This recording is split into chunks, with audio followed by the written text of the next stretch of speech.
Coba kalian tengok dulu ini, ha? Kalian tahu lagi ngapain itu? Lagi pembentukan kabinet. Kabinet bayangan. Aku kira selama ini cuma ada itu rapot bayangan. Ternyata kabinet bayangan pun ada.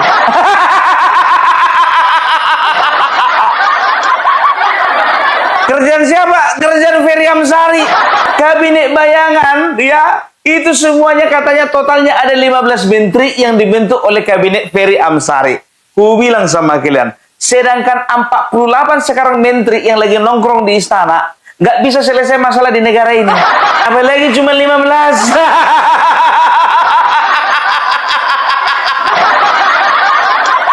Bapak Prabowo menilai bahwasannya menteri kemarin Bapak Joko Widodo di kabinetnya ada 34 menteri tidak menyelesaikan masalah. Dibentuklah 48 menteri untuk untuk mempercepat dalam menangani masalah. Ini kok kalian kurangi?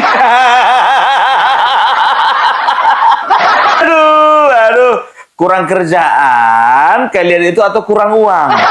Coba bayangkan kalian, nah ini semua isinya katanya akademisi. Harusnya akademisi, ya kan, berkarya bagi masyarakat, kan begitu, berkarya bagi rakyat, berkarya bagi bangsa. Apa karya yang nyatanya? Kalau misalnya dia seorang pakar telematika, bagaimana dia membuat CCTV dipasang di sini, ya, tapi bisa tembus sampai ke Israel. Harusnya bisa dimulai dipikirkan seperti itu. Kan begitu. Akademisi apa? Misalnya dia di bidang pertahanan, harusnya ya bagaimana caranya membuat senjata, ya, ketika ditembak ke kanan yang kiri kena. Harusnya seperti itu. Kalau misalnya ada di dalamnya menteri ekonomi, pakar ekonomi, perbaiki dulu perekonomian keluargamu, baru kau bikin perbaikan untuk ekonomi bangsa ini. Kalian sekarang lagi bikin kabinet atau lagi nongkrong sih? Mensesnek ada, menteri perekonomian ada, menteri pendidikan ada. Biar tahu kalian menteri lengkap, presidennya nggak ada. Presidennya nggak ada. Kenapa nggak kalian tongkrongin di situ langsung Anies Baswedan atau Ganjar Pranowo? Ini kan ada sebuah halusinasi tingkat dewa ini. Menteri ada, presiden nggak ada. Sekarang yang jadi pertanyaan, ya, ini menteri 15, ya, yang lantik siapa? Kalau nggak ada presidennya, yang lantik siapa? Katanya dibentuk katanya kementerian bayangan ini, ya, kabinet bayangan ini katanya karena ada kekacauan yang disebabkan oleh negara itu sendiri. Minta maaf semaaf-maafnya. Aku mau nanya, negara ini yang kacau, ya, apa pikiran kalian yang lagi kacau? Nanya.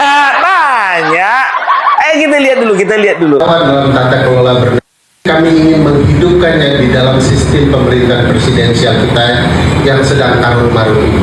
Kenapa? Karena yang memulai kekacauan dalam tata kelola bernegara adalah negara.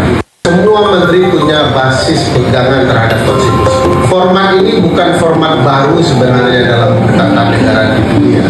Walaupun lumrahnya ada di sistem pemerintahan parlementer, tapi kami ingin menghidupkannya di dalam sistem pemerintahan presidensial kita yang sedang karut-marut ini.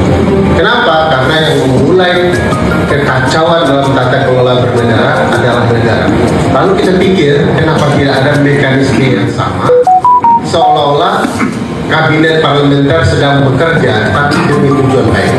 Apa tujuan baiknya? Untuk menjadi pesaing secara positif terhadap kinerja pemerintah.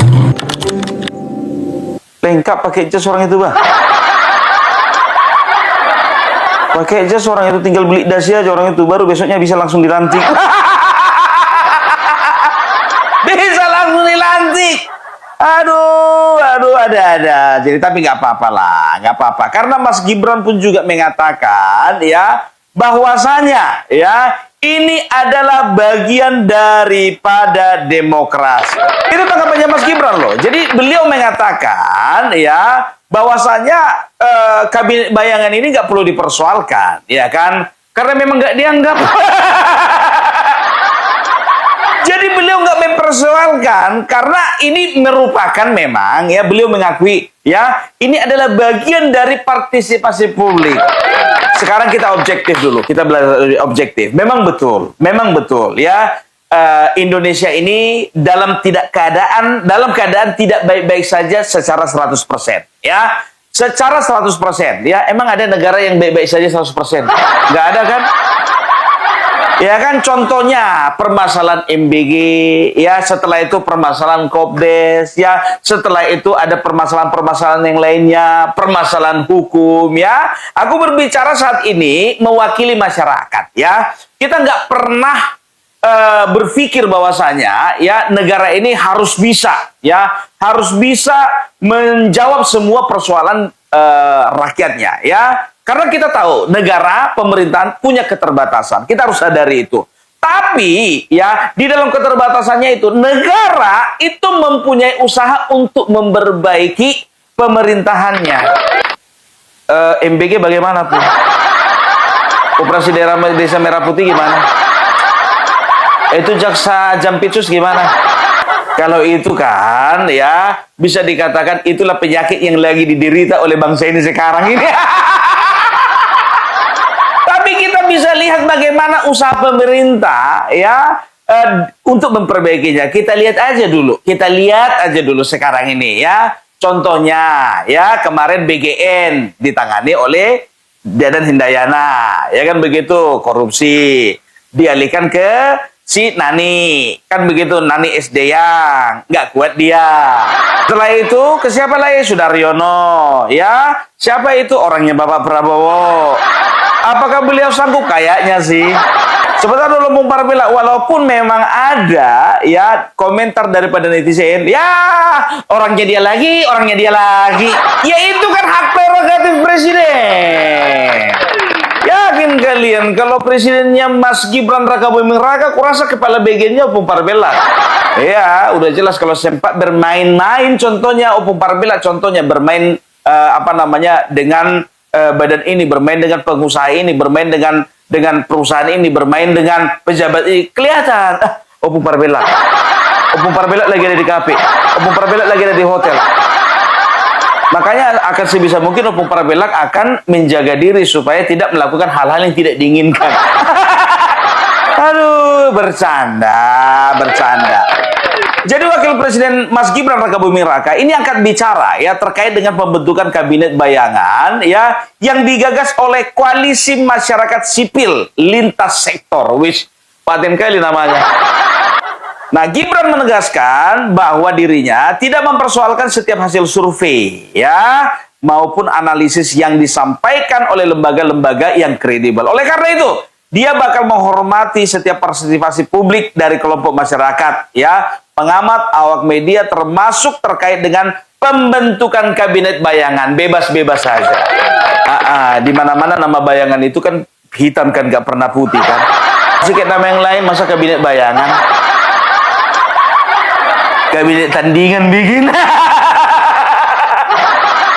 Ya, jadi Mas Gibran mengatakan, ya, saya juga menghormati setiap bentuk partisipasi masyarakat, termasuk pengamat, akademisi, awak media, serta inisiatif anak-anak muda dalam menyampaikan masukan ataupun membentuk kabinet bayangan, ujar Mas Gibran dalam keterangan tertulis Rabu 29 Juli 2026.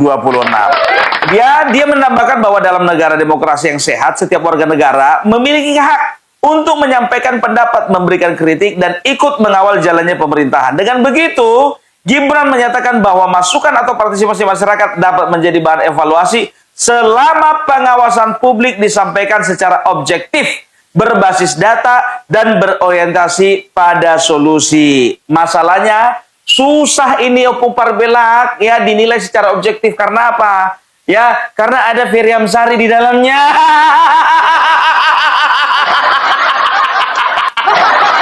Ada juga di situ pimpinan daripada Selios.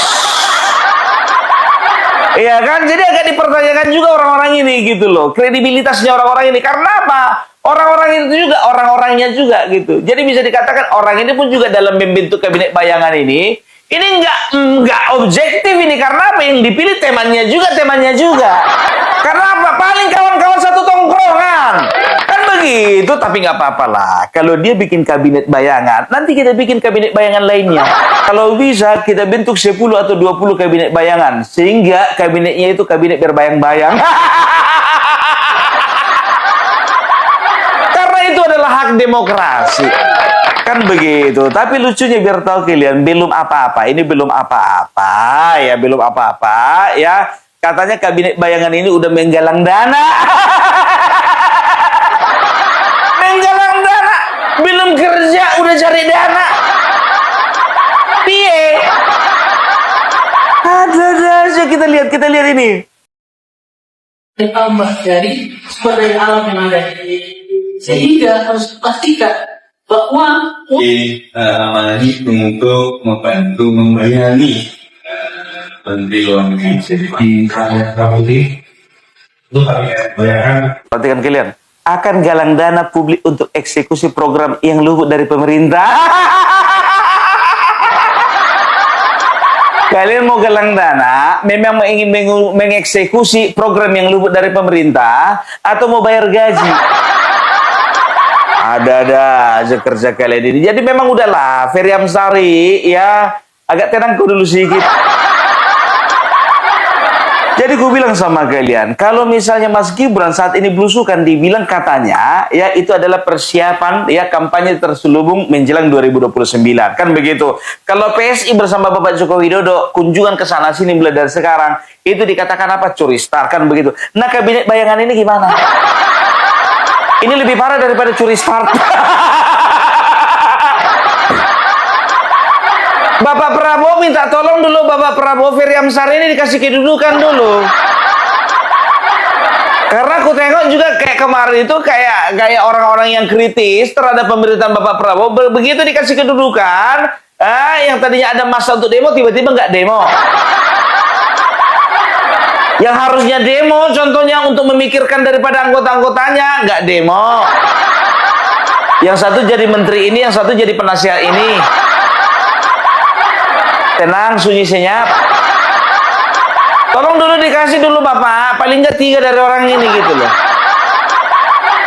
Wamen atau komisaris. Yakin aku bilang sama kalian, jujur, minta maaf semaaf-maafnya, minta maaf.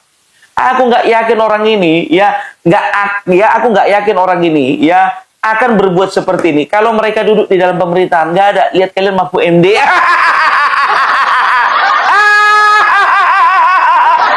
Sekarang dia hanya membahas di podcastnya itu nggak berani terlalu keras.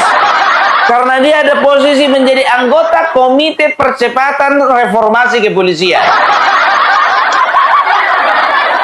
Coba sekarang, kutanya sama kalian ya. Ini kalau kalian lihat ya modelnya Mahfud MD waktu sekarang sama yang dulu beda.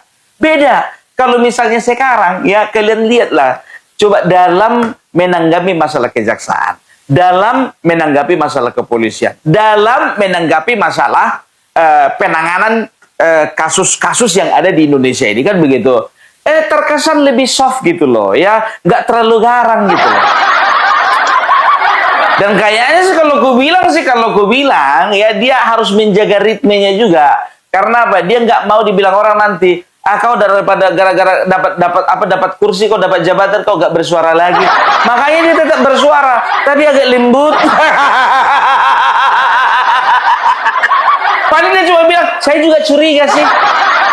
Kenapa mantan Jampitsus selama 2 minggu ini ketika ditetapkan jadi tersangka, nggak kelihatan batang hidungnya? Kalau komentar itu aja pun aku juga bisa.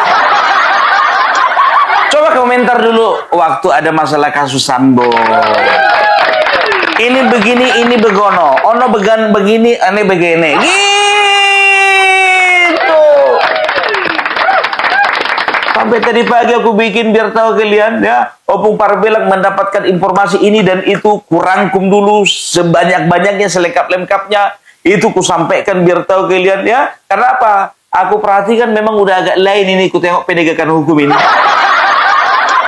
Bisa orang yang mau jadi saksi bisa mati tiba-tiba.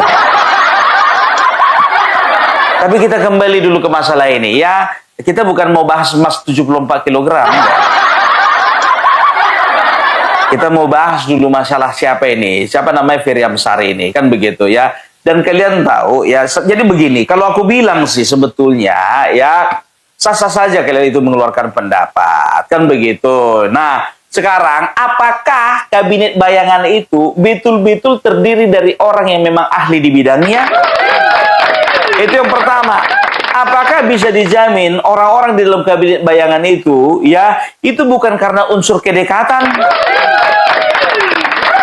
Kan begitu. Baru yang ketiga, apakah kabinet bayangan itu memang betul-betul orang yang pernah menorehkan prestasi di bangsa ini?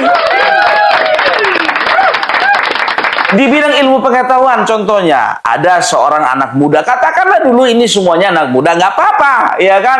Ada si A. Di bidang olahraga ada si B. Di bidang perekonomian harusnya apa? Harusnya di bidang perekonomian ini memang betul-betul pelaku ekonomi, bukan cuma sekedar pengamat. Kalau pengamat semua bisa.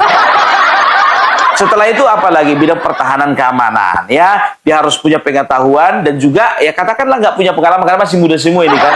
Katakanlah pengalamannya minim, tapi paling tidak punya pengetahuan. Kan begitu. Sekarang begini, ya, kalian tunjukkan dulu. Kalau menurutku, ya, nggak usah terlalu banyak bicara. Kan mereka ini kan kebanyakan bicara ini, ya kan begitu. Gaungnya udah kemana-mana. Sementara apa yang mereka kerjakan juga belum kelihatan. Yang mereka kerjakan juga belum kelihatan. Contohnya bidang perekonomian, ya kan. Nah, misalnya nih, ya, kalian bentuk dulu, jangan kabinet bayangan namanya, katakanlah LSM, kan begitu kan, NGO. Apa nama NGO-nya? Kabinet bayangan. Yang namanya NGO, kabinet bayangan, gitu, sama aja siapa bela. Ya kalau misalnya di bidang ekonomi, ya, bukan cuma teorinya aja. Kalau misalnya untuk meningkatkan UMKM seperti ini, kiat-kiat di dalam menjaga perekonomian stabil. Kalau masalah itu semua bisa. Buktikan dulu di dalam 2 tahun ini contohnya, ya, kalian bangun unit usaha. Buktikan betul-betul maju. Buktikan teori yang kalian lakukan, yang kalian terapkan itu memang bisa diaplikasikan. Di bidang kesehatan contohnya, apa misalnya, ya, harus dari apa namanya, harus anak muda atau orang yang memang bergelut di bidang kedokteran, kan begitu. Katakanlah, ya, mereka membuka sebuah klinik dengan metode terbaru, penanganannya juga terbaru, dan juga dengan sistem yang baru. Di mana dengan sistem yang baru ini, model yang baru, metode baru, dengan juga peralatan-peralatan yang bisa dikatakan terbarukan, ya, mereka bisa menjawab permasalahan. Apa itu? Dari sistem, ya kan, kesehatan misalnya, katakanlah mereka membuka contohnya kesehatan gratis atau pengobatan gratis contohnya begitu. Coba terapkan, bisa atau enggak? Kan begitu, ya. Setelah itu di bidang apa? Di bidang pendidikan.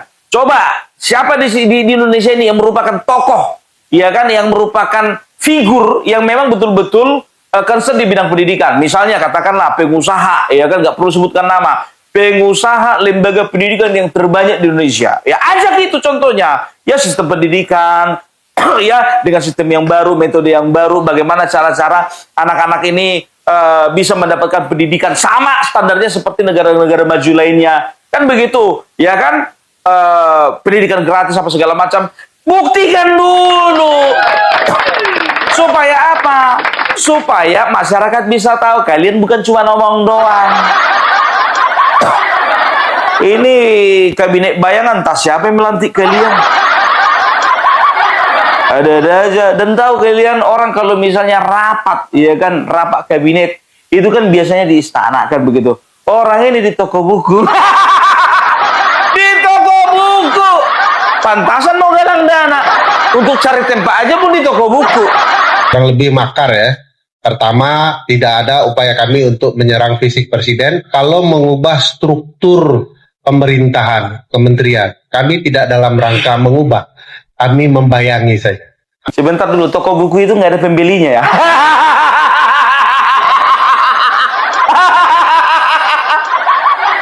Atau sengaja kalian bikin di toko buku supaya seolah-olah kalian itu memang betul-betul orang berpendidikan gitu? Nggak ada tempat yang lain gitu?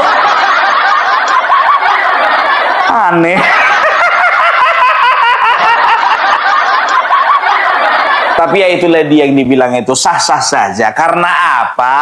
Ya, karena inilah negara berdemokrasi. Mau mereka bikin di toko buku, mau mereka bikin di toko kelontong,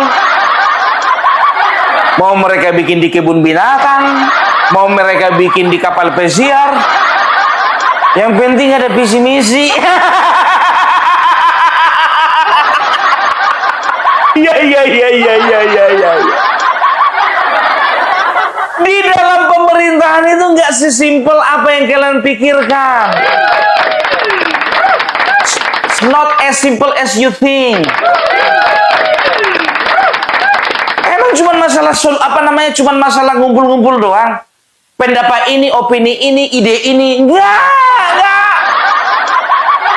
Di dalam pemerintahan itu bagaimana memangkas birokrasi, ya kan? Bagaimana caranya mengatasi mafia-mafia yang ada di dalam kementerian. Setelah itu bagaimana ya dengan anggaran yang terbatas menjalankan kementerian ini. Bagaimana dengan dana yang terbatas, anggaran yang terbatas ya. Program bisa bisa berjalan ya. Bagaimana mensinkronis antara kementerian dengan dinas-dinas di daerah-daerah. Seperti itu. Masa Opung Parbela juga ngajari kalian? Nggak betul itu. Tapi nggak apa-apa, lanjutkanlah kalian ya. Oke? Jadi Opung Parbela mau mengatakan ini hari Rabu, ya H-2 sebelum keberangkatan ke NTT. Jadi Opung Parbela mau bilang sama kalian, ya, Opung Parbela ingin mengatakan kepada kalian, ya, bagaimana Opung Parbela membutuhkan doa-doa kalian, ya, membutuhkan doa-doa kalian di dalam perjalanan Opung Parbela mulai dari Jakarta sampai ke NTT. Oke? Nah, jadi Opung Parbela akan datang bersama dengan teman-teman ya, YouTuber Nusantara. Totalnya itu ada sekitar 7 orang. Kalian doakan kami selamat berangkat dan selamat pergi ya. Jangan ada topan badai, apalagi petir di atas sana sehingga pesawat kami jatuh. Ngeri kali doamu Opung Parbela. Ngeri kali doamu Opung Parbela. Ya. Karena ada salah satu teman kita, Yahya Muhammad, ya kan, Opung Parbela, ya, apa dibilangnya, berapa hari dari sini naik bis ke NTT? Mau naik bisnya dari sini ke NTT? Bagus-bagus kau bos, aku bilang. Kalau kau mau naik bis dari sini ke NTT, ya, dari bulan lalu mau kau berangkat. Saking takutnya naik pesawat. Padahal Opung Parbela juga dulu takut naik pesawat. Oke? Jadi itu Opung Parbela. Salam NKRI, NKRI harga mati.